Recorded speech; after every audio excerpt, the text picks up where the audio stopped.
Hello students, I hope that आपको मेरा class +1 का जो पहला लेक्चर था दैट इज यूनिट 1 के ऊपर फिजिकल वर्ड एंड मेजरमेंट उसके बारे में पता लग गया होगा। आपको अच्छी तरह से वो लेक्चर क्लियर हो गया होगा।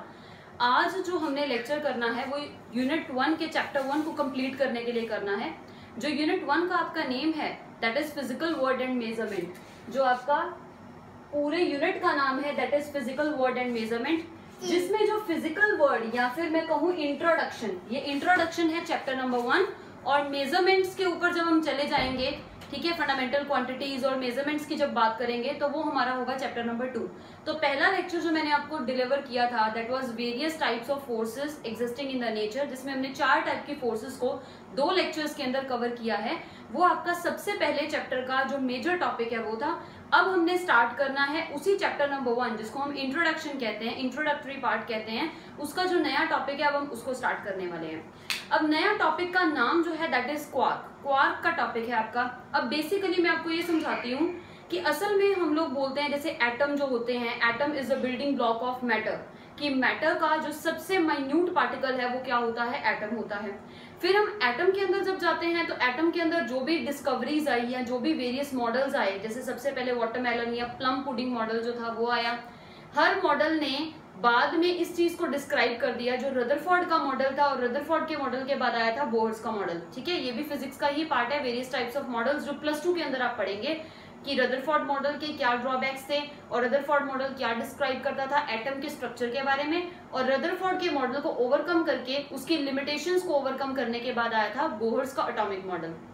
वैसे हमने एटॉमिक मॉडल्स पढ़े हुए हैं, हमें पता है, लोअर क्लासेस से हम पढ़ते आ रहे हैं कि एक एटम जो होता है, किसी भी एक एटम के अंदर आपके पास क्या होता है, सेंटर के अंदर पॉजिटिवली चार्ज न्यूक्लियस, ठीक है, सेंटर के अंदर आपके पास न्यूक्लियस है और इस न्यूक्लियस के अंदर 2 एलिमेंट्री पार्टिकल्स हैं, प्रोटॉन या फिर है न्यूट्रॉन। और इस न्यूक्लियस के आसपास शेल्स के अंदर क्या रिवॉल्व कर रहे हैं, इलेक्ट्रॉन। यानी जो आपके पास मैटर है, मैटर का कंपोजिशन या मैटर का जो बिल्डिंग ब्लॉक है वो आपके पास क्या होता है, एटम्स। और एटम्स के जो बिल्डिंग ब्लॉक्स हैं, मतलब एटम्स जिन क्वांटिटीज से मिलके बना है या जिन चीजों से मिलके एटम बना है, उसमें आपके पास आता है प्रोटॉन, न्यूट्रॉन और इलेक्ट्रॉन। क्योंकि एक एटम के अंदर यही 3 कॉन्स्टिट्यूएंट पार्टिकल्स होते हैं, या तो प्रोटॉन होता है या न्यूट्रॉन होता है या इलेक्ट्रॉन। अभी तक जितने भी हमने एटॉमिक स्टडीज की हैं उसके अंदर हम सिर्फ ये मानते हैं कि एक एटम मैटर का बिल्डिंग ब्लॉक है और एटम जो है वो 3 चीजों से मिलकर बना है, जिसके अंदर न्यूक्लियस है, न्यूक्लियस के अंदर है आपके पास प्रोटॉन प्लस न्यूट्रॉन और इलेक्ट्रॉन आसपास रिवॉल्व कर रहे हैं। यानी एक एटम के ये 3 कॉन्स्टिट्यूएंट पार्टिकल्स हैं, बट एक्चुअली में इन 3 कॉन्स्टिट्यूएंट पार्टिकल्स यानी प्रोटॉन, न्यूट्रॉन और इलेक्ट्रॉन से छोटे पार्टिकल्स भी एग्जिस्ट करते हैं जिनसे ये मिलके बने हैं। यानी अभी तक की स्टडीज या अभी तक जितना भी आपने बुक्स में पढ़ा है 10th क्लास तक, आप यही पढ़ते आ रहे हो कि प्रोटॉन, इलेक्ट्रॉन और न्यूट्रॉन से छोटा कुछ भी एग्जिस्ट नहीं करता अगर हम मैटर की बात करते हैं तो। लेकिन एक्चुअली में जो ये प्रोटॉन है या न्यूट्रॉन है या फिर इलेक्ट्रॉन्स हैं, इनसे छोटे पार्टिकल्स भी एग्जिस्ट करते हैं और उन पार्टिकल्स से मिलके ही ये प्रोटॉन, न्यूट्रॉन और इलेक्ट्रॉन बने हैं। और उन पार्टिकल्स को हम क्या कहते हैं, क्वार्क्स।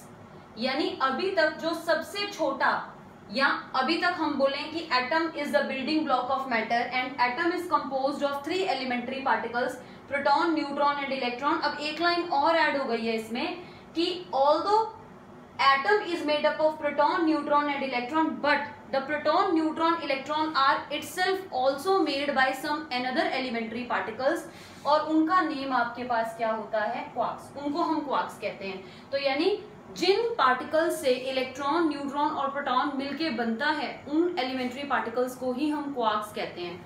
और टोटल जो क्वार्क्स हैं उनका जो नंबर है वो 6 है। Total there are 6 type of quarks. तो हमने यही पढ़ना है कि क्वार्क्स कितने टाइप्स के हैं, ठीक है, और क्वार्क्स के क्या क्या नाम है और क्वार्क का चार्ज क्या है। जैसे प्रोटॉन की अगर बात करें तो प्रोटॉन का चार्ज हम क्या बोलते हैं, +E। हम बोलते हैं इस +E से छोटा चार्ज एग्जिस्ट नहीं कर सकता। और हम ये भी कहते हैं कि चार्ज क्वांटाइज्ड होता है। क्वांटाइजेशन का मतलब क्या होता है कि कैपिटल Q यानी total charge that is equal to +-n × E। अब ये फैक्टर मैं समझाती हूँ। जहां पे n आपका क्या हो सकता है, इंटीजर ही हो सकता है और ई आपके पास क्या है, एलिमेंट्री चार्ज। ई का मतलब है एलिमेंट्री चार्ज, और इस ई की वैल्यू जो है वो क्या होती है 1.6 इंटू 10⁻⁻⁻19 कूलम। और कैपिटल क्यू क्या चीज है, that is total charge. Capital Q है total charge on any object. अब इसकी बात कैसे करते हैं, इस पूरी इक्वेशन को capital Q is equal to plus minus N E को हम बोलते हैं क्वांटाइजेशन ऑफ द चार्ज। अब इसका मतलब क्या है, जैसे मान लो ये बोर्ड है, इस बोर्ड को अगर मुझे चार्ज करना है तो मेरे पास दो ऑप्शंस है। इस बोर्ड को मैं पॉजिटिवली चार्ज भी कर सकती हूँ और नेगेटिवली चार्ज भी कर सकती हूँ। अगर मुझे इस बोर्ड को पॉजिटिवली चार्ज करना है तो मैं इसके ऊपर प्रोटॉन्स बिठाने शुरू कर दूंगी, और अगर इस बोर्ड को मुझे नेगेटिवली चार्ज करना है तो मैं इसके ऊपर क्या एक्यूमुलेट करने स्टार्ट कर दूंगी, इलेक्ट्रॉन्स, बाय एनी मेथड। अभी सिर्फ हमें ये समझना है कि क्वांटाइजेशन का मतलब क्या है। अब अगर मान लो किसी भी बोर्ड के ऊपर आपने कुछ भी चार्ज डाला तो वो चार्ज जो होगा इलेक्ट्रॉन के चार्ज का इंटीग्रल मल्टीपल ही होगा। इसका सिंपल मतलब यही है कि इस बोर्ड के ऊपर एक इलेक्ट्रॉन हो सकता है, दो इलेक्ट्रॉन हो सकते हैं, 3 इलेक्ट्रॉन के बराबर चार्ज हो सकता है, 4 इलेक्ट्रॉन के बराबर चार्ज हो सकता है, 5, 6, 7, 8, मतलब इतने, जो ये मैं 7 इलेक्ट्रॉन्स बोल रही हूँ, 8 इलेक्ट्रॉन्स बोल रही हूँ, इसका मतलब मैं हमेशा इंटीजर से मल्टीप्लाई कर रही हूँ ई को। यानी अगर मैं बोलूं इस बोर्ड के ऊपर मैंने 7.5 इलेक्ट्रॉन बिठा दिए, या इस बोर्ड के ऊपर मैंने 8.5 इलेक्ट्रॉन बिठा दिए, तो दैट इज नॉट पॉसिबल। क्योंकि जब भी किसी भी चीज को आप चार्ज करोगे तो उस ऑब्जेक्ट के ऊपर जो टोटल चार्ज होगा that will always be an integral multiple of the smallest possible charge, और वो स्मॉलेस्ट पॉसिबल चार्ज की वैल्यू क्या है 1.6 इंटू 10⁻⁻⁻19 कूलम। यानी कि अगर इस बोर्ड के ऊपर आप चार्ज अक्यूमुलेट करना स्टार्ट करेंगे, चाहे वो चार्ज पॉजिटिव हो चाहे वो चार्ज नेगेटिव हो, तो टोटल चार्ज इस बोर्ड के ऊपर कितना हो सकता है। अगर तो आप पॉजिटिवली चार्ज कर रहे हैं बोर्ड को, मतलब प्रोटॉन्स डाल रहे हैं, तो प्लस का साइन होगा। अगर आप इस बोर्ड के ऊपर इलेक्ट्रॉन्स डाल रहे हैं तो साइन किसका होगा, माइनस का। स्मॉल एन का मतलब क्या है कि जो भी आप नंबर डालेंगे, यानी नंबर ऑफ इलेक्ट्रॉन्स या नंबर ऑफ प्रोटॉन्स जो आप डालेंगे वो हमेशा ही क्या होना चाहिए, इंटीजर। इंटीजर मतलब it can B 1, it can B 2, it can B 3, 4 up till so on infinity, लेकिन होगा इंटीजर ही। और साथ में किसका प्रोडक्ट करना है, ई का, जहां पे ई का मतलब क्या होता है, एलिमेंट्री चार्ज। और इस एलिमेंट्री या इस चार्ज की वैल्यू है 1.6 इंटू 10⁻⁻⁻19 कूलम। तो capital Q means total charge. तो total charge on any object is equal to plus और minus, plus for positive, minus for negative, small N means integer and E means elementary charge. इस equation को हम कहते हैं quantization of the charge. Quantization means charge is always quantize, means किसी भी object के ऊपर चार्ज रिजाइड करेगा वो हमेशा स्मॉल ई यानी एलिमेंट्री चार्ज का इंटेग्रल मल्टीपल ही हो सकता है, कभी भी रैशनल मल्टीपल नहीं हो सकता। यानी 7.5 इलेक्ट्रॉन किसी भी सब्सटेंस के ऊपर होना, 8.5 इलेक्ट्रॉन किसी भी सब्सटेंस के ऊपर होना, या किसी भी सब्सटेंस का 8.5 मल्टीप्लाइड बाय, यानी किसी भी सब्सटेंस का 8.5 मल्टीप्लाइड बाय स्मॉल ई, इतना चार्ज किसी भी सब्सटेंस का होना, इट इज नॉट पॉसिबल। ये पॉसिबल ही नहीं है, दिस इज नॉट पॉसिबल, क्योंकि 7.5 इलेक्ट्रॉन या 8.5 प्रोटॉन इस तरह की कोई भी चीज एग्जिस्ट नहीं करती। अब हमने अभी तक तो सिर्फ यही समझा हुआ है कि E यानी 1.6 इंटू 10⁻⁻⁻19 कूलम से छोटा कोई चार्ज एग्जिस्ट करता ही नहीं है, क्योंकि ये चार्ज की वैल्यू जो है, this is the value of the charge for proton, proton है तो प्लस में होगी, and this is the value of charge for electron, electron है तो माइनस में होगी, क्योंकि न्यूट्रॉन तो न्यूट्रल होता है। अब हमने ये चीज पढ़ ली है या ये चीज सुन लिया है कि प्रोटॉन, इलेक्ट्रॉन और न्यूट्रॉन भी कुछ एक पार्टिकल से मिलके बनते हैं, और उन पार्टिकल्स का नाम क्या होता है, क्वार्क। अब क्वार्क्स के पास जो चार्ज होगा वो इस ई का भी रैशनल मल्टीपल होगा। यानी अब हमारे पास जो स्मॉलेस्ट बिल्डिंग ब्लॉक्स में चले गए हैं मैटर के, वो क्या है, क्वार्क। की क्वार्क से बनेंगे proton, electron, neutron, electron, neutron और प्रोटॉन मिला के बनाएंगे एक एटम, और एटम्स को बना के हम क्या बना सकते हैं, मैटर बना सकते हैं। क्योंकि बहुत सारे एटम्स को जब हम एक एरे में अरेंज कर देते हैं या एक क्रिस्टल स्ट्रक्चर में अरेंज कर देते हैं तो हमारे पास क्या बन जाता है, मैटर कंस्ट्रक्ट हो जाता है। अब हमने क्वार्क्स के बारे में सीखना है कि 6 टाइप के जो टोटल क्वार्क्स हैं, उन 6 टाइप के क्वार्क्स का नाम क्या है, उनके एंटी क्वार्क्स क्या होते हैं, और उन क्वार्क्स के ऊपर चार्ज की वैल्यू क्या होती है। यानी हम एक टेबल बनाएंगे जिसमें फर्स्ट हेडिंग होगा क्वार्क्स, क्वार्क्स का नेम भी इसमें डिस्क्राइब करेंगे,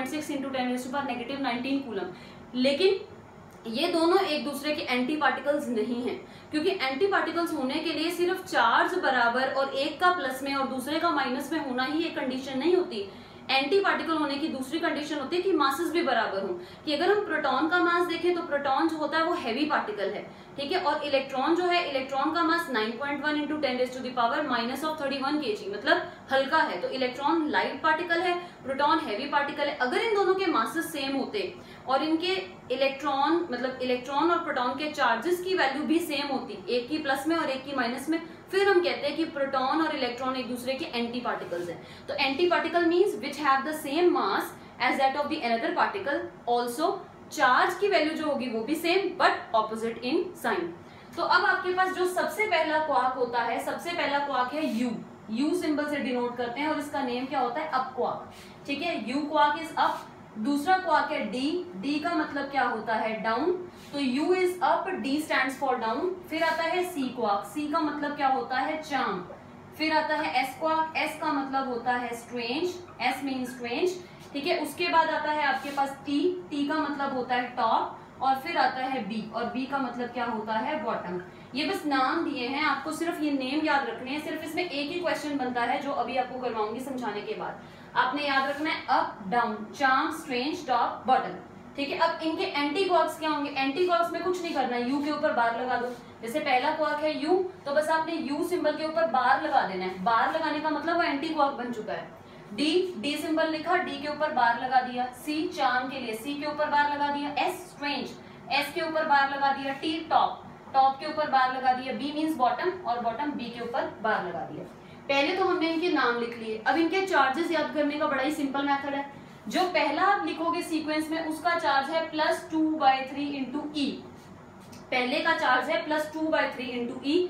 सेकेंड वाले का चार्ज है -1/3 इंटू ई। अगेन अब चार्म का +2/3 इंटू ई, स्ट्रेंज का -1/3 इंटू ई, टॉप का +2/3 इंटू ई एंड बॉटम का -1/3 इंटू ई। तो सीक्वेंस वही है, सिर्फ ये सीक्वेंस आपको गलत नहीं करना, इसको याद रखना है up, down, charm, strange, top, bottom, ठीक है।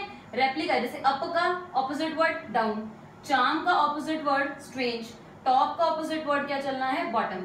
और चार्जेस की वैल्यू +2/3 ई, -1/3 ई, +2/3 ई, -1/3 ई, +2/3 ई, -1/3 ई।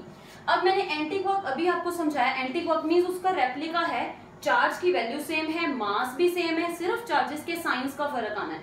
यानी अगर अप क्वार्क में +2/3 ई चार्ज है तो अप का जो एंटी क्वार्क है उसमें चार्ज सेम ही होगा मैग्नीट्यूड में, बस साइन प्लस का क्या हो जाएगा, माइनस। सिमिलरली डाउन का, सिंपल डाउन का है -1/3 ई, तो उसके एंटी पार्टिकल का सेम मैग्नीट्यूड यानी 1/3 ई, लेकिन माइनस की जगह साइन किसका आना है, ऑपोजिट यानी प्लस का। चार्म में +2/3 ई है तो चार्म के एंटी क्वार्क में सेम वैल्यू 2/3 ई, बस साइन किसका, माइनस का। प्लस को माइनस करना है, माइनस को प्लस करना है, मैग्नीट्यूड को सेम ही रखना है। तो सिमिलरली 1/3 ई माइनस में था तो ये प्लस में 1/3 ई, 2/3 ई प्लस में तो माइनस में 2/3 ई, 1/3 ई माइनस में तो प्लस में 1/3 ई। तो ये तो आपके पास बन गए कि क्वार्क्स क्या हैं और उनके एंटी क्वार्क्स क्या हैं। अब एक ही क्वेश्चन इसमें बोर्ड एग्जाम्स में, या बोर्ड कह रही हूँ मतलब फाइनल एग्जाम्स जो हैं, क्योंकि +2 की आदत पड़ी हुई है बार बार बोर्ड एग्जाम बोलने की, जो फाइनल एग्जाम्स के अंदर क्वेश्चन आता है क्वार्क के बेसिस पे, वो आपको यही पूछते हैं कि प्रोटॉन किस क्वार्क से मिलके बना है और जो आपका न्यूट्रॉन है वो किन क्वार्क से मिलके बना है। तो आपने बस प्रोटॉन और न्यूट्रॉन्स के बारे में बताना होता है कि ये किन क्वार्क से मिलके बनते हैं। अब देखो, अगर हम प्रोटॉन के बारे में देखें, अब देखो प्रोटॉन, अब प्रोटॉन का जो चार्ज होता है हमें पता है वो कितना होता है, +E। प्रोटॉन का चार्ज +E है, यानी मुझे +E क्रिएट करना है। तो मैं किन क्वार्क्स को यूज करूं? एंटी क्वार्क से नहीं बनाना है इनको हमने क्वार्क से ही बनाना है। जो प्रोटॉन एंड न्यूट्रॉन है वो क्वार्क से बनता है, एंटी क्वार्क से नहीं। तो अगर हम प्रोटॉन में कौन से कॉम्बिनेशन लें, अब एक बात और याद रखनी है कि जो प्रोटॉन और न्यूट्रॉन है वो 3 क्वार्क से मिलके बनते हैं, दोनों ही 3 क्वार्क से। अब प्रोटॉन के लिए आपने बस कॉम्बिनेशन याद रखना है कि आपके पास जो प्रोटॉन के लिए कॉम्बिनेशन है, अब आपको प्लस ई वैल्यू चाहिए। अब प्लस ई वैल्यू के लिए आप खुद सोच के देखो कि आप किन 3 क्वार्क्स को चूज करेंगे ताकि आपका आंसर जो है वो प्लस ई के अंदर चला जाए। अब आपके पास सिर्फ 2 ही ऑप्शंस, 2 क्या कहूं, या तो एक ऑप्शन आप एंटी क्वार्क में चले जाओ, बट एंटी क्वार्क से तो प्रोटॉन बनता नहीं है, ये क्वार्क से ही बनता है। तो आपके पास एक ही ऑप्शन बनेगी यू यू डी। अब करके देख लेना, कोई भी और 3 सेट का कॉम्बिनेशन ढूंढ के देखोगे तो आंसर नहीं आने वाला।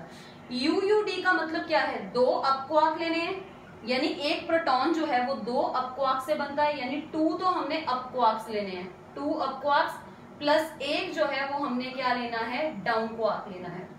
अब देखें, अगर 2 अप क्वार्क है तो 2 बार अप क्वार्क का जो चार्ज का वैल्यू है वो ऐड होगा, तो 2 बार वैल्यू ऐड करके देखो, plus 2/3e again plus 2/3e, और एक क्वार्क आपने क्या उठाया, डाउन, डाउन का चार्ज कितना है, -1/3e, तो डाउन की वैल्यू डाली -1/3e। एलसीएम अगर लेंगे तो एलसीएम तो 3 आ रहा है, ठीक है, ई को हमने कॉमन कर लिया, ये बन गया 2 + 2 4 -1, तो 4 - 1 कितना बन गया 3, तो 3/3e, यानी आंसर क्या आ गया, only e with the sign plus. तो यानी प्रोटॉन के लिए अगर आप ढूंढ के भी देखोगे तो क्वार्क्स के केस के अंदर आपको कोई भी और कॉम्बिनेशन नहीं मिलेगा जिससे आपका आंसर प्लस ई आ जाए, ठीक है। तो इसका मतलब जो आपके पास प्रोटॉन्स हैं वो किन से मिलके बनता है, यू यू डी से मिलके बनता है, यू यू डी से। अब कई लोग सोचेंगे कि सी सी एस भी तो ले सकते हैं या टी टी बी भी तो ले सकते हैं, बट एक्चुअली में हम ये नहीं ले सकते।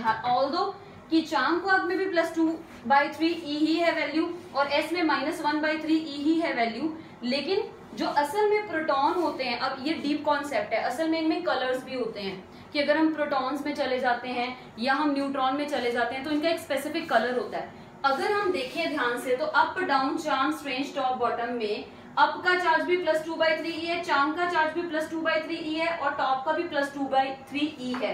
तो इनमें डिफरेंस क्या है, इनमें डिफरेंस कलर्स का होता है। ऐसा नहीं कि आप प्रोटॉन को UUD छोड़ के आप CCS उठा लो या TTB उठा लो, वो गलत हो जाएगा, क्योंकि अभी हमने स्पिन के बारे में हमें कुछ नहीं पता, पैरिटी के बारे में, स्पिन के बारे में, इन सब कॉन्सेप्ट्स के बारे में अभी हमने कुछ भी नहीं पढ़ा हुआ है। मतलब मैंने तो हायर स्टडीज की हैं तो मुझे पता है कि इनमें किलर कॉम्बिनेशंस भी होते हैं कि अगर हम क्वार्क्स के अंदर चले जाएं कि क्वार्क्स में 3 क्वार्क्स का बिल्कुल सेम चार्ज का वैल्यू है, बट एक्चुअली में इनमें डिफरेंस होता है और इनके डिफरेंस का जो मेन पॉइंट होता है वो होता है कलर।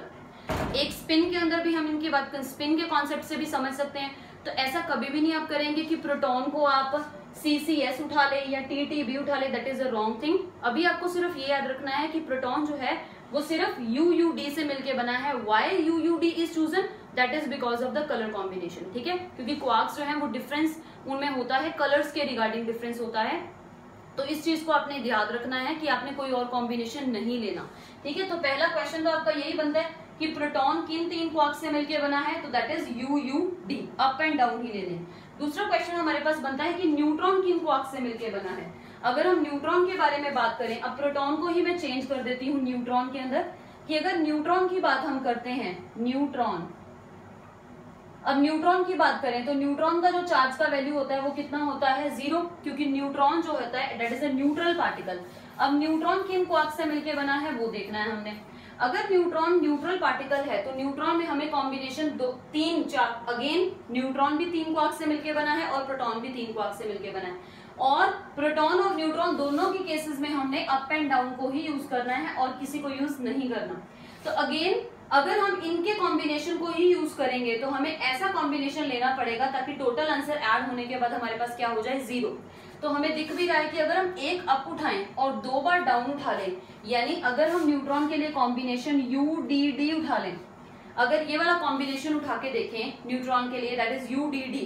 अब इनके चार्जेस की वैल्यू को आप ऐड करके देखो, U के लिए आपके पास चार्ज क्या है, +2/3e, D के लिए आपके पास चार्ज क्या है, -1/3e, अगेन D -1/3e, तो ये बन गया 2/3e, माइनस माइनस में -2/3e अगेन, और टोटल आंसर आपका क्या बन गया 0। यानी अगेन आप किस पे पहुंच गए, न्यूट्रल वैल्यू के ऊपर पहुंच गए। तो आपके पास आंसर क्लियर हो गया कि आपके पास जो न्यूट्रॉन है वो किससे बनता है, UUD से, और जो प्रोटॉन है वो किससे बनता है, UUD से। तो आपने याद रखना है कि न्यूट्रॉन किससे बनेगा, UDD से, और जो प्रोटॉन है वो किससे बनेगा, UUD से।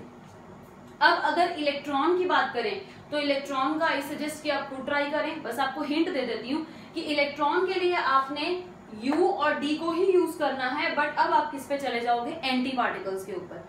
क्योंकि अगर आप एंटी पार्टिकल्स पे नहीं जाएंगे तो आप कॉम्बिनेशन बना ही नहीं सकते कोई भी। अगर आप UDD देखें तो वो इसमें यूज हो गया, UUD देखें तो वो प्रोटॉन में यूज हो गया। अगर आप और कोई कॉम्बिनेशन देखें तो और कोई कॉम्बिनेशन है ही नहीं, क्योंकि 3 क्वार्क्स से मिलकर बनाना है। या तो 2 बार D यूटिलाइज करोगे या फिर 2 बार किसको यूटिलाइज कर सकते हो, U को। इसका मतलब प्रोटॉन और जो न्यूट्रॉन है वो तो U और D क्वार्क से मिलके ही बनता है। लेकिन अगर इलेक्ट्रॉन की बात करें तो इलेक्ट्रॉन के लिए आपको क्या यूज करने पड़ेंगे, एंटी क्वार्क्स। इलेक्ट्रॉन के लिए आपको यूज करने पड़ेंगे एंटी क्वार्क्स। अब इलेक्ट्रॉन का जो टोटल चार्ज होता है वो कितना होता है, -e, यानी मुझे माइनस का साइन चाहिए। तो अगर माइनस का साइन चाहिए तो अगर मैं 2 बार U बार और 1 बार D बार को चूज करूं तो मेरे पास शायद कुछ बन जाए। अब देखते हैं इसको ट्राई करके। अब ये पार्ट मैं रब कर रही हूँ, ठीक है। अब देखें, अगर हमें इलेक्ट्रॉन को सेटिस्फाई करना है तो इलेक्ट्रॉन के लिए हमें पता है कि जो चार्ज की वैल्यू होती है वो कितनी होती है, -e। यानी अब इसमें हम U और D के क्वार्क्स को नहीं यूज कर सकते, क्योंकि वो ऑलरेडी हम प्रोटॉन और न्यूट्रॉन के लिए कर चुके हैं, जिसमें अगर प्रोटॉन यूज करते हैं तो साइन +e आता है और न्यूट्रॉन यूज करते हैं तो साइन क्या मतलब वैल्यू क्या आती है टोटल की, चार्ज की वैल्यू 0। अब इलेक्ट्रॉन के लिए एंटी क्वार्क्स पे चलते हैं। अब एंटी क्वार्क्स में कॉम्बिनेशन ट्राई करके देख लेते हैं कि अगर मैं 2 बार U बार ले लूं और 1 बार मैं D बार ले लूं तो शायद कुछ बनता है कि नहीं बनता। अब देखें, U बार और U बार का जो चार्ज है that is -2/3e, again U bar -2/3e, और D बार का क्या है, +1/3e। एलसीएम ले लो, 3 आपका एलसीएम आ गया, ये बन गया -2 +1, और E फैक्टर को हमने कॉमन कर दिया। -2 बन गया -4 + 1/3 मल्टीप्लाइड विद E, ठीक है। -4 + 1 करें, ठीक है, तो क्या बनता है, -3/3 इंटू E, यानी आंसर क्या आ गया, -e। यानी जो चीज हमें चाहिए थी, -e का चार्ज चाहिए था इलेक्ट्रॉन के लिए, और -e वैल्यू के ऊपर ही हम वापस आ गए। इसका मतलब जो आपके पास इलेक्ट्रॉन है उसके लिए शॉर्ट कॉम्बिनेशन क्या है, U बार एंड D बार। तो प्रोटॉन, इलेक्ट्रॉन, न्यूट्रॉन तीनों ही 3 क्वार्क्स से मिलकर बनते हैं, और तीनों क्वार्क्स के अंदर या तो आप अप यूज करेंगे या डाउन। जब प्रोटॉन और न्यूट्रॉन है तो अप डाउन क्वार्क्स यूज होने हैं, और जब इलेक्ट्रॉन है तो हमें अप एंड डाउन के क्या चाहिए, एंटी पार्टिकल्स चाहिए, जिसको हम U बार और D बार कहेंगे। तो क्वार्क का कॉन्सेप्ट आई थिंक आपको समझ में आ गया होगा। एक ही क्वेश्चन आपने करना है कि प्रोटॉन कैसे बना है, न्यूट्रॉन कैसे बना है और इलेक्ट्रॉन कैसे बना है, और क्या क्वार्क्स होते हैं, 6 क्वार्क्स, जिसमें से सिर्फ 2 की ही जरूरत है आपको, अप और डाउन, और उनके एंटी पार्टिकल्स की, ठीक है। अब हम moving on to the next topic.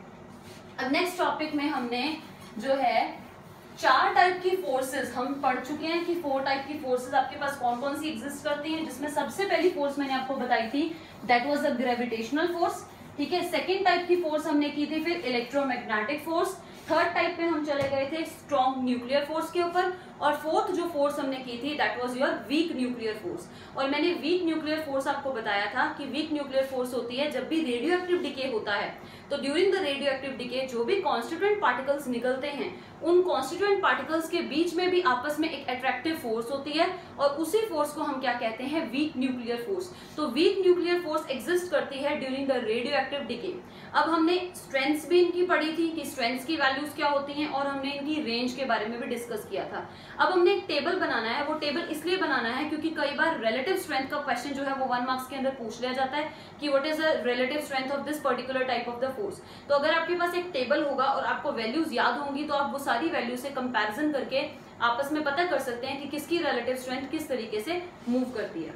तो अब हमने सबसे पहले टेबल के हेडिंग डालना है तो फोर्स, कि हम कौन सी फोर्स लिख रहे हैं, फिर यहाँ पे हमने लिखनी है रिलेटिव स्ट्रेंथ। रिलेटिव स्ट्रेंथ का मतलब है मैं 2 को आपस में मेजर कर रही हूँ, ठीक है, रिलेटिव स्ट्रेंथ, क्योंकि रिलेटिव स्ट्रेंथ यानी कौन किससे कितना ज्यादा है। जैसे फॉर एग्जांपल अगर मैं बोलूं आपका वेट 30 kg है और मेरा वेट है 60 kg, तो मुझे बार बार ये चीज बोलने की जरूरत नहीं है कि आपका वेट 30 है और मेरा वेट 60 है। मैं इस चीज को रिलेटिवली अगर बोलूं तो ऐसे बोलूंगी I am twice in weight as compare to you, कि आपका जो भी वेट है उससे दुगना मेरा वेट है। तो दैट मीन्स मैं रिलेटिव बात कर रही हूँ, रिलेटिव चीज। तो रिलेटिव मतलब अगर मैं ग्रेविटेशनल फोर्स को 1 ले रही हूँ तो ग्रेविटेशनल फोर्स के कंपैरिजन में कौन सी फोर्सेस कितने 10⁻⁴ बड़ी हैं, तो वो आपकी क्या हो जाएगी, रिलेटिव स्ट्रेंथ। जैसे ग्रेविटेशनल फोर्स के कंपैरिजन में हमने बोला था कि जो आपके पास इलेक्ट्रोमैग्नेटिक फोर्स होती है वो 10⁻36 टाइम्स बड़ी होती है, और स्ट्रॉन्ग न्यूक्लियर फोर्स जो होती है वो 10⁻38 times stronger as compare to gravitational force. ये मैंने आपको कैरेक्टरिस्टिक्स में प्रॉपर लाइन लिखवाई है,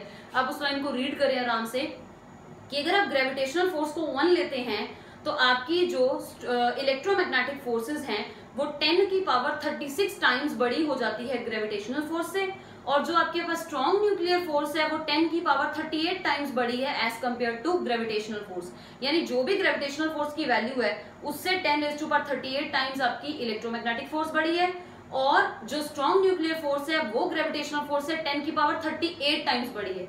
ठीक है, एक 36 टाइम्स है और दूसरी क्या है, थर्ड वाली फोर्स जो है वो 38 टाइम्स है, यानी रिलेटिव। जैसे आपका 30 है तो मेरा 60, मैं बोल रही हूँ कि मेरा वेट जो है वो आपके वेट से ट्वाइस है, तो I am twice in weight, तो मैं बोलूंगी मेरी रिलेटिव स्ट्रेंथ 2 है आपके कंपैरिजन में। तो ये चीज है रिलेटिव स्ट्रेंथ, वही हमने सीखनी है। हम एक्चुअल नहीं बात कर रहे, हम रिलेटिव की बात कर रहे हैं, यानी आपस में कंपैरिजन।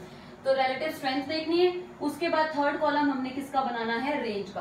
तो सबसे पहले जो फोर्स हमने की थी, ठीक है, सबसे पहले अगर हम सीक्वेंस वाइज भी लिखें तो सीक्वेंस वाइज भी ले सकते हैं, या फिर जो सबसे स्ट्रॉन्ग है उसको 1 मान लो। तो सबसे स्ट्रॉन्गेस्ट वाइज अगर मैं बात करूं तो सबसे स्ट्रॉन्ग फोर्स जो है वो आपके पास क्या है, स्ट्रॉन्ग न्यूक्लियर फोर्स। तो स्ट्रॉन्ग न्यूक्लियर फोर्स मैं मतलब पैटर्न रख रही हूँ, सबसे ज्यादा स्ट्रॉन्ग वाली जो है जिसकी सबसे ज्यादा स्ट्रेंथ है, पहले नंबर पे स्ट्रॉन्ग न्यूक्लियर फोर्स होती है, ठीक है। दूसरे नंबर पे जो आती है वो आपके पास क्या होती है, इलेक्ट्रोमैग्नेटिक। दूसरे नंबर पे इलेक्ट्रोमैग्नेटिक फोर्स, स्ट्रेंथ की बात कर रहे हैं। तो तीसरे नंबर पे जो फोर्स आती है वो आपके पास होती है वीक न्यूक्लियर फोर्स, और जो चौथे नंबर पे है वो आपके पास क्या है, ग्रेविटेशनल फोर्स। ये आपस में हम कंपैरिजन की बात कर रहे हैं, ठीक है। अब सबसे पहले रेंज की बात कर लेते हैं। रेंज तो हमने वैसे भी याद की थी। जो स्ट्रॉन्ग न्यूक्लियर फोर्स है वो तो न्यूक्लियस के अंदर है, तो न्यूक्लियस का जो डायामीटर है या न्यूक्लियस का साइज है 10⁻⁻15 मीटर, यही इसका रेंज होगा। सेकेंड फोर्स इलेक्ट्रोमैग्नेटिक फोर्स, मैंने आपको बताया था इलेक्ट्रोमैग्नेटिक फोर्स चार्जेस के बीच में होती है, तो इसका रेंज जो है वो क्या चलता है, इन्फिनिटी। दो चार्जेस के, क्योंकि इलेक्ट्रिक फील्ड लाइंस जो होती हैं किसी भी चार्ज के लिए वो उस चार्ज से शुरू होती हैं और एक्सटेंड करती हैं अप टू इन्फिनिटी, यानी very long distances. Weak nuclear force, ये तो बहुत ही कम था। वीक न्यूक्लियर फोर्सेस के लिए याद भी हो तो 10⁻⁻18 मीटर मैंने लिखवाया था आपको, ठीक है। और ग्रेविटेशनल फोर्स के लिए भी मैंने आपको बताया था, जैसे सन और अर्थ से याद कर लो कि सन और अर्थ के बीच में ग्रेविटेशनल फोर्स लगती है, जबकि इनके बीच का डिस्टेंस तो बहुत ही ज्यादा है, लाइट ईयर्स में है, यानी अगेन इसकी रेंज क्या है, इन्फिनिटी। तो आपको ये रेंज तो बड़े आराम से याद हो जाएगी। स्ट्रॉन्ग न्यूक्लियर फोर्स, न्यूक्लियस का साइज, और क्योंकि 10⁻⁻15 metre is approximately the size of nucleus, ठीक है। और इलेक्ट्रोमैग्नेटिक फोर्सेस जो होती हैं वो एग्जिस्ट करती हैं बिटवीन द चार्जेस के बीच में एग्जिस्ट करती हैं। तो इसका मतलब किसी भी चार्ज की अगर हम बात करें तो किसी भी पॉजिटिव चार्ज के लिए इलेक्ट्रिक फील्ड लाइन उसके सरफेस से स्टार्ट होती है और एक्सटेंड करती है अप टू इन्फिनिटी। आप इस तरीके से याद कर सकते हैं। इसका मतलब इसका रेंज क्या होगा, इन्फिनिटी होगा। उसके बाद वीक न्यूक्लियर फोर्सेस के लिए रेंज इससे भी कम है, यानी 10⁻⁻18 मीटर के डिस्टेंस के बीच में ही वीक न्यूक्लियर फोर्सेस काम कर सकती हैं। और ये तब होती है जब रेडियो एक्टिव डिके होता है, मतलब the elementary force which exist during the, या the force which exist during the radioactive decay, या the force which exist between the constituent particles of the radioactive decay. Better way है तो constituent particles लिखना जरूरी भी है। फिर gravitational force तो पता ही है, प्लैनेट्स के बीच में, यूनिवर्स में हर जगह पे ग्रेविटेशनल फोर्स एक्ट कर रही है, ऑल्दो किसी जगह पे स्ट्रॉन्ग है और किसी जगह पे क्या होगी, वीक। तो इसका इन्फिनिटी। अब बात करते हैं स्ट्रेंथ की। रेंज तो इजी है। अब स्ट्रॉन्ग न्यूक्लियर फोर्स को अगर मैं 1 मानूं, ठीक है, अगर इसको मैं 1 सपोज कर रही हूं, तो जो इलेक्ट्रोमैग्नेटिक फोर्स जो है वो 10⁻⁻2 में चलेगी, क्योंकि ये छोटी होती है 10⁻⁻2। क्योंकि जो हमने वैल्यूज लिखी थी, हमने वैल्यूज ऐसे लिखी थी कि ग्रेविटेशनल फोर्स के कंपैरिजन में स्ट्रॉन्ग न्यूक्लियर फोर्स जो है वो कितनी है, 10⁻36 है, और ग्रेविटेशनल फोर्स के कंपैरिजन में इलेक्ट्रोमैग्नेटिक फोर्स जो है वो 10⁻38 है।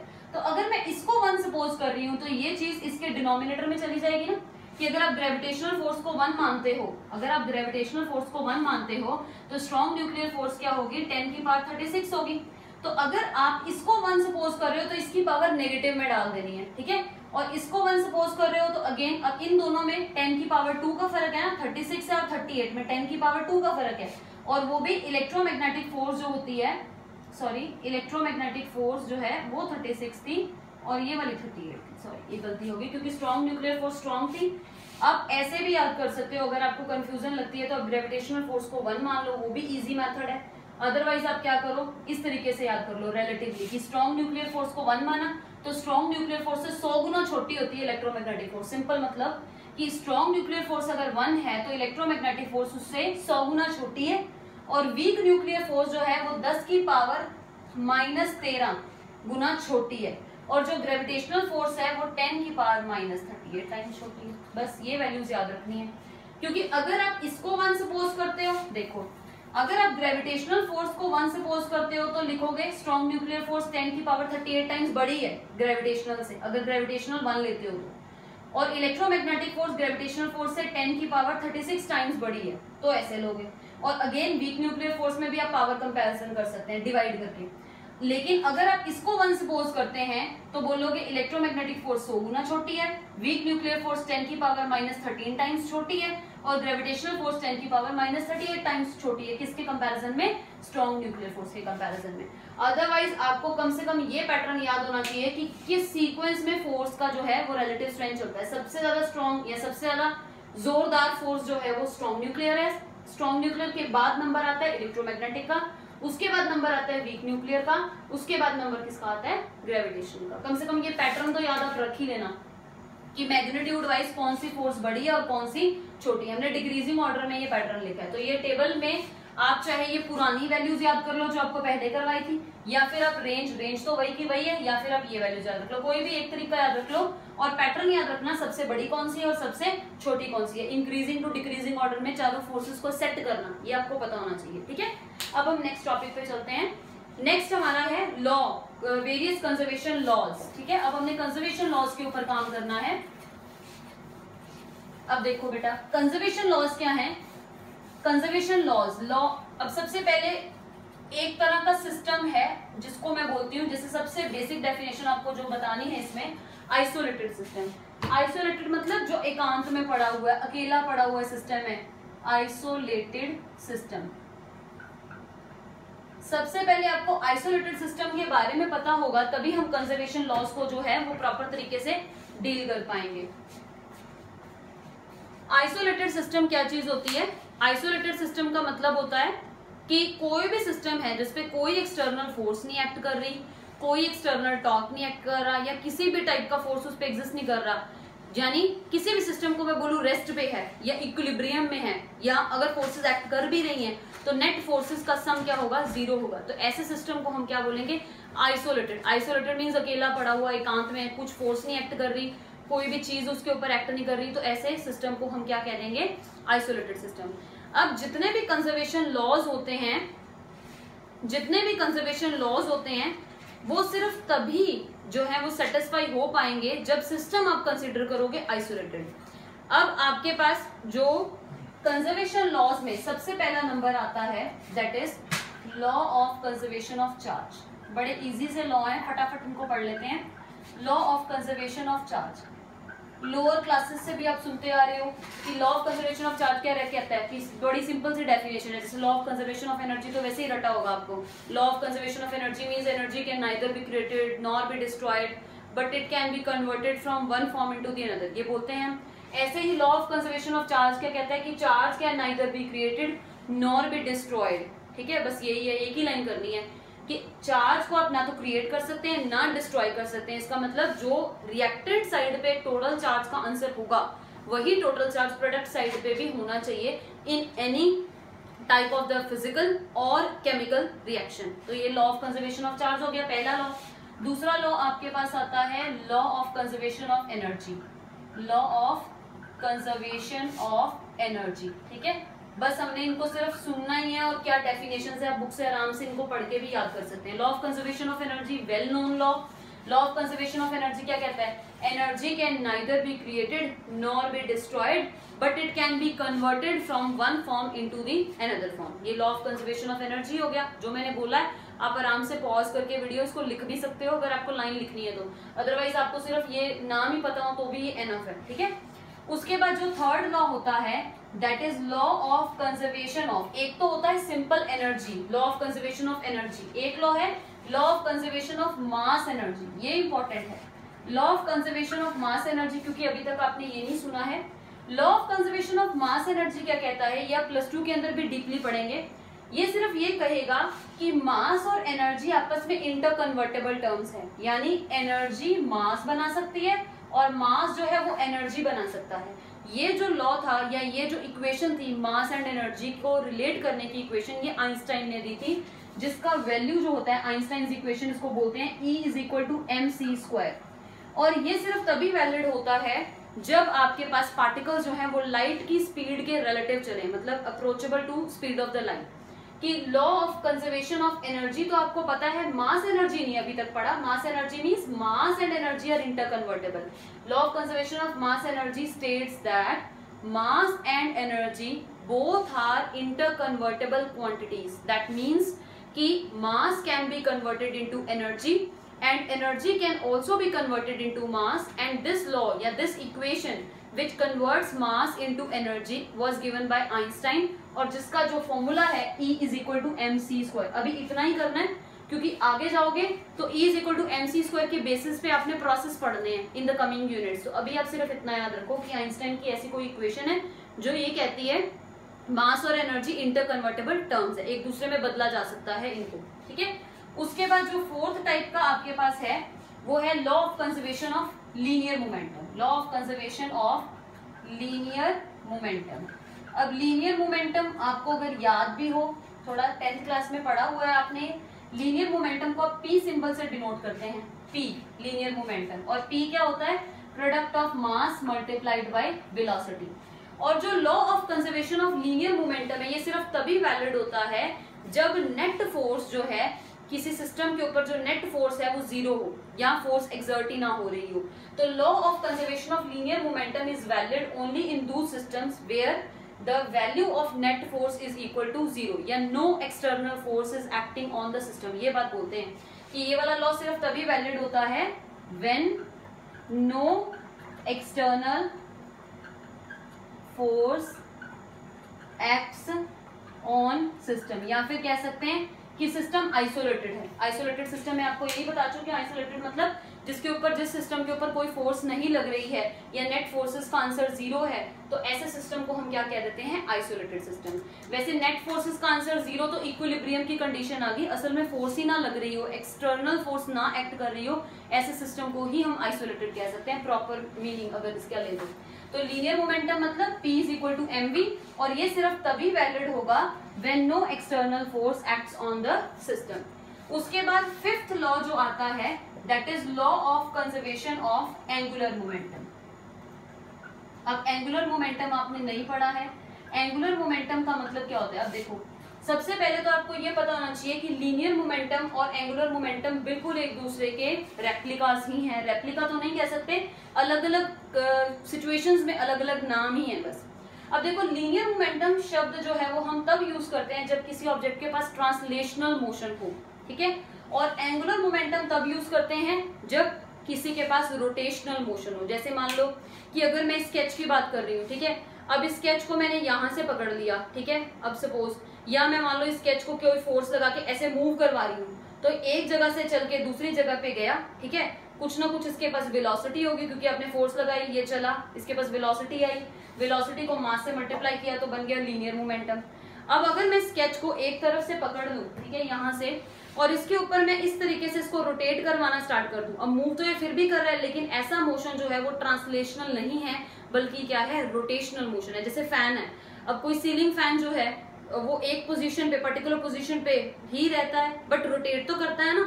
इसका मतलब जब कोई चीज चल के नहीं जा रही, अगर एक जगह से दूसरी जगह चल के जाएगी तो ट्रांसलेशनल मोशन है, और जब वहीं पे स्टिक है बट घूम रही है, जैसे उसके ब्लेड जो होते हैं फैन के वो रोटेट करते हैं, तो जब वो रोटेट करेंगे तब उसके पास जो मोमेंटम होगा वो क्या होगा, एंगुलर मोमेंटम। तो रोटेशन के अंदर एंगुलर मोमेंटम होता है और ट्रांसलेशन के अंदर क्या होता है, लीनियर मोमेंटम। अभी सिर्फ इतना ही समझना है। और अगर लीनियर मोमेंटम के लिए सिंबल P है तो एंगुलर मोमेंटम के लिए कोई नया सिंबल होगा, और वो नया सिंबल जो होता है that is capital L। Angular momentum का सिंबल है कैपिटल L और इसका फॉर्मूला जो होता है दैट इज P। P का मतलब linear momentum multiplied by the perpendicular distance of particle, perpendicular distance of particle from axis of rotation. अब ये चीज मैं आपको समझा देती हूँ थोड़ी सी कि L, वैसे तो ये कॉन्सेप्ट हमने करने हैं क्योंकि अभी हमने रोटेशनल मोशन के ऊपर जाना है in the coming units, but थोड़ा सा इसको एक बार समझ लेते हैं कि एंगुलर मोमेंटम कैसे होता है। जैसे हम बोलते हैं law of conservation of linear momentum, अभी मैंने आपको बताया कि law of conservation of linear momentum सिर्फ तभी वैलिड है जब कोई एक्सटर्नल फोर्स नहीं एक्ट करती सिस्टम पे। उसी तरीके से law of conservation of angular momentum तब वैलिड होता है जब कोई एक्सटर्नल टॉर्क नहीं एक्ट करता सिस्टम पे। अब अगेन फोर्स और टॉर्क सिर्फ दो शब्द हैं, ठीक है, जिनका यूज अलग अलग टाइप के अंदर होता है। अब जैसे फोर्स और टॉर्क को समझाऊं अगर मैं, सिर्फ इतना ही हम करते हैं आज कि फोर्स और टॉर्क में क्या फर्क है। लीनियर मोमेंटम और एंगुलर मोमेंटम का फर्क जो है आपको कमिंग यूनिट्स में वैसे ही समझ में आ जाएगा। अभी सिर्फ इतना याद रखना कि एंगुलर मोमेंटम जो होता है वो linear momentum multiplied by perpendicular distance of the particle from the axis of rotation. अब perpendicular distance of particle from axis of rotation क्या चीज है, जैसे मान लो ये स्केच की बात करते हैं, मैं इस पे फोर्स और टॉर्क समझा देती हूँ पहले।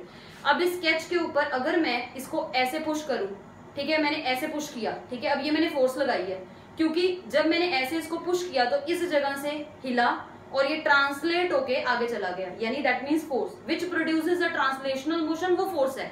अब टॉर्क का मतलब क्या है, इसी स्केच को मैंने पकड़ के यहां से फिक्स कर दिया, जहां से भी मैं फिक्स कर रही हूँ वहां से पास करती हुई कोई भी एक परपेंडिकुलर लाइन, ये क्या बन जाएगी, इसकी एक्सिस। अब मैं इस डायरेक्शन में फोर्स लगा रही हूँ ऐसे, अब मैंने ये फोर्स लगाई, अब इस फोर्स के कारण क्या होगा, ये स्केच रोटेट कर रहा है। अगर कोई फोर्स किसी स्केच को रोटेट करवा दे तो वो फोर्स नहीं है बल्कि क्या है, टॉर्क है। तो torque produces rotation and force produces translation, सिर्फ यही मतलब है। अब इसी तरीके से जब ये स्केच ऐसे चल के गया तो वेलोसिटी है, मास है, मास और वेलोसिटी को मल्टीप्लाई करो, क्या मिल गया आपको, लीनियर मोमेंटम। यानी जब ट्रांसलेशनल मोशन होता है तो लीनियर मोमेंटम होता है और ट्रांसलेशनल मोशन में आप फोर्स लगाते हैं। और रोटेशन का मतलब क्या है, किसी पर्टिकुलर पॉइंट पे उसको फिक्स कर लो। अब इससे पास करती हुई इस एक्सिस के अबाउट मैं स्केच को ऐसे ऐसे घुमा रही हूँ, ठीक है। अगर मैं स्केच को ऐसे घुमा रही हूँ तो मेरी ये एक्सिस है, अगर मैं स्केच को ऐसे घुमा रही हूँ तो मेरी ये एक्सिस है, ठीक है।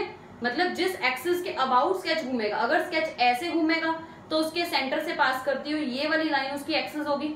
अगर आप स्केच को इस तरीके से घुमाओगे इस प्लेन में तो स्केच के इस पॉइंट से पास करती हुई ये वाली लाइन क्या बन जाएगी, इसकी एक्सिस ऑफ रोटेशन। अब इस स्केच के साथ यहाँ पे कोई थर्मोकोल की बॉल फिक्स कर दी मान लो हमने। अब थर्मोकोल की बॉल को आपने पुश किया, जैसे ही आपने पुश किया, ठीक है, आपने क्या लगा दी, उसके ऊपर फोर्स लगाई। अब ये फोर्स नहीं होगी बल्कि क्या होगी, टॉर्क, क्योंकि इस टॉर्क ने क्या करना है, इस स्केच को क्या करवा देना है, रोटेशनल मोशन में रोटेट करवा देना है। तो जब कोई चीज रोटेट करेगी तो कौन सा मोमेंटम होगा, एंगुलर मोमेंटम, और जब चल के जाएगी तो कौन सा मोमेंटम होगा, लीनियर मोमेंटम। अब एंगुलर मोमेंटम हम कैसे निकालेंगे, अब देखो अगर आप एक थर्मोकोल की बॉल यहाँ पे फिक्स करते हो, थर्मोकोल की बॉल तो चल के जा रही है ना, ऐसा पूरा सर्कल काट रही है, ऑल्दो ये स्केच क्या कर रहा है, रोटेट कर रहा है। ये स्केच पूरा चल के एक जगह से दूसरी जगह नहीं हो रहा, लेकिन अगर थर्मोकोल की बॉल को देखोगे तो थर्मोकोल की बॉल क्या करेगी, सर्कल काटेगी पूरा, तो किसी ना किसी वेलोसिटी से ही वो सर्कल में चलेगी। यानी P क्या होगा उस थर्मोकोल की बॉल का, P यानी लीनियर मोमेंटम, क्योंकि उस थर्मोकोल की बॉल के पास मास है और वो चल के इस सर्कल को ट्रेस कर रही है, तो कोई ना कोई वेलोसिटी भी होगी क्योंकि वो डिस्टेंस तो चल रही है ना, ठीक है, कोई ना कोई स्पीड या वेलोसिटी होगी। तो मास को मैंने उससे मल्टीप्लाई किया उसकी स्पीड से जिसमें वो सर्कल में चल रही है, यानी वो तो मेरा बन गया P। अब परपेंडिकुलर डिस्टेंस क्या है, इस थर्मोकोल की बॉल का इस पॉइंट से, यही आपकी एक्सिस ऑफ रोटेशन है, इस थर्मोकोल की बॉल का इस एक्सिस से जो ये डिस्टेंस होगा वो स्केच की लेंथ होगी, यानी स्केच की लेंथ को आप क्या कह दोगे, परपेंडिकुलर डिस्टेंस। अब आप डोर की एग्जांपल ही ले लो, आप दरवाजा डेली खोलते हैं, अब आपको लगता होगा डोर जो है उस पर आप फोर्स लगा रहे हैं, but actually that is wrong. आप डोर को अगर ध्यान से देखो, जहां से डोर आपकी चुगाट से बंधा होता है, ये मान लो आपकी चुगाट है, ये आपका डोर है, ठीक है, इस तरीके का रेक्टेंगुलर डोर है, तो जहां पे वो चुगाट से बंधा हुआ है वो चुगाट आपकी क्या है, एक्सिस ऑफ रोटेशन है। जब आप हैंडल को पकड़ते हो, हैंडल को ऐसे पुश करते हो या पुल करते हो तो गेट क्या करता है, एक जगह से दूसरी जगह चलता नहीं बल्कि रोटेट करता है, यानी आप फोर्स नहीं लगा रहे बल्कि आप क्या लगा रहे हो, टॉर्क लगा रहे हो। अब जितना ज्यादा हैंडल का डिस्टेंस डोर के इस एक्सिस से ज्यादा होगा उतना इजी आपके लिए डोर को रोटेट करना होगा। अब आपने कभी नोट किया हो, आप घर में दरवाजा लगाते हो, आप हैंडल हमेशा एक कॉर्नर पे क्यों लगाते हो, बीच में क्यों नहीं हैंडल लगा होता दरवाजे के, या चुगाट के साथ ही क्यों नहीं लगा होता हैंडल, ठीक है। कभी भी आप चुगाट के साथ हैंडल लगा दो, आपको डोर को खींचने में वही डोर जो है और भारी अपीयर होना शुरू हो जाएगा। या हैंडल को बीच में लगा दोगे दरवाजे के बिल्कुल सेंटर में, तो आपको और हैवी लगना फिर भी शुरू होगा। लेकिन जब आप हैंडल को बिल्कुल एक कॉर्नर पे लगाते हो, ठीक है, चुगाट के ऑपोजिट साइड पे, यहाँ पे मैंने हैंडल लगाया, ये मेरा पूरा एक रेक्टेंगुलर डोर है और ये मेरी चुगाट है जिसके साथ मैंने डोर को फिक्स किया। जब मैं हैंडल को बीच में लगाऊंगी तो मुझे वही डोर को खींचने में और बंद करने में परेशानी होगी। लेकिन उसी हैंडल को जब हम साइड में कर देते हैं तो हम क्या कर रहे हैं, ये जो डिस्टेंस है दैट इज दिस आर, ये जो perpendicular distance of this handle from the axis of rotation, उसको मैंने बढ़ा दिया। जब मैं उसको बढ़ाऊंगी तो ऑटोमेटिकली आपका टॉर्क जो है वो क्या हो जाएगा, इंक्रीज हो जाएगा, क्योंकि टॉर्क जो होता है वो आपका जोर multiplied by this perpendicular distance होता है। तो जितना परपेंडिकुलर डिस्टेंस आपका एक्सिस ऑफ रोटेशन से ज्यादा होगा, उस हैंडल का perpendicular distance from axis of rotation ज्यादा होगा, उतना आपने टॉर्क ज्यादा लगा दिया। ऑल्दो फोर्स आप दोनों ही सिचुएशंस में बराबर लगाओ, लेकिन रोटेशन इजी किस केस में होगा, जब आपका हैंडल जो है वो बिल्कुल साइड पे है। तो आई होप आपको फोर्स और टॉर्क के बीच में अंतर समझ में आ गया होगा, और लीनियर मोमेंटम और एंगुलर मोमेंटम के बारे में भी पता लग गया होगा, और ट्रांसलेशनल मोशन क्या होता है, रोटेशनल मोशन क्या होता है। ट्रांसलेशनल मोशन के अंदर फोर्स होती है और लीनियर मोमेंटम होता है, और रोटेशनल मोशन में टॉर्क होता है और एंगुलर मोमेंटम होता है। एक ही जैसी चीजें हैं, बस थोड़ा सा फॉर्मूला में डिफरेंस है, और एक चीज ट्रांसलेशनल में चलती है और एक रोटेशनल में चलती है। तो डोर की एग्जांपल से ध्यान से एनालिसिस करके देखना कि आप जोर कब ज्यादा लगा रहे हो और कब कम लगा रहे हो, आप फोर्स लगा रहे हो कि टॉर्क लगा रहे हो। तो आई होप आपको आज का लेक्चर अच्छी तरह से समझ में आ गया होगा। एंड प्लीज अगर आपको समझ में आ रही है मेरे लेक्चर्स की, तो मेरे चैनल को सब्सक्राइब करें, लाइक करें, और स्टूडेंट्स को इस चैनल को जो है वो स्प्रेड भी करें और स्टूडेंट्स के साथ इसको शेयर करें, ताकि बाकी भी इसका बेनिफिट ले सकें। Thank you so much.